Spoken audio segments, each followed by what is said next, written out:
I wanted to ask you about the away goals thing before we move on, Brian, because if we'd been sitting here last year and the scores had been the same, Monaco would have been gone through after 90 minutes on away goal.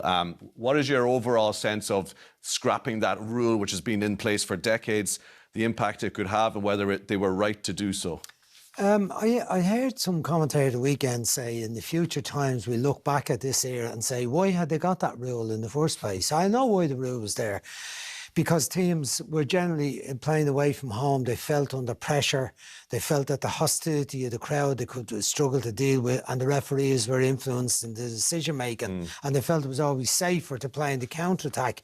I think that has gone out of the game in recent years. The best teams or the better teams, they go and play and try and win the tie away from home, at home.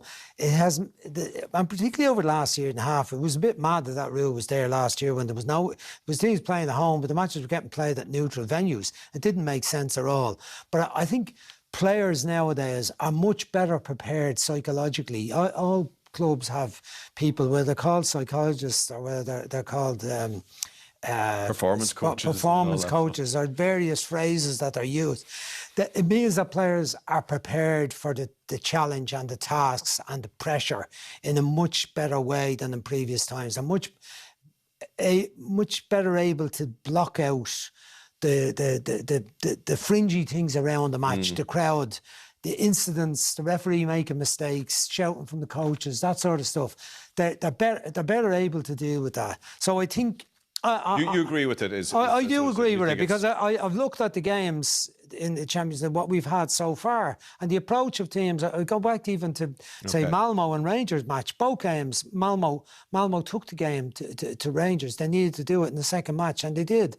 And you look at tonight, you look at Shakhtar's approach in Monaco. The first 25 minutes, they controlled the game.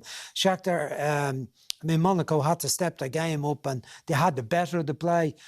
But tonight, Monaco outplayed them until it got desperate for Shakhtar. They're 2 down. So I would hope that it has that influence on football, that matches aren't like the home team dominates, the away team sits back and tries to get a goal on the counter. Yeah. That they're not rewarded for that. Well, look, when Monaco... But they're not just rewarded for getting a goal on the counter, that they play the game trying to win the game. And I'd hope that's how...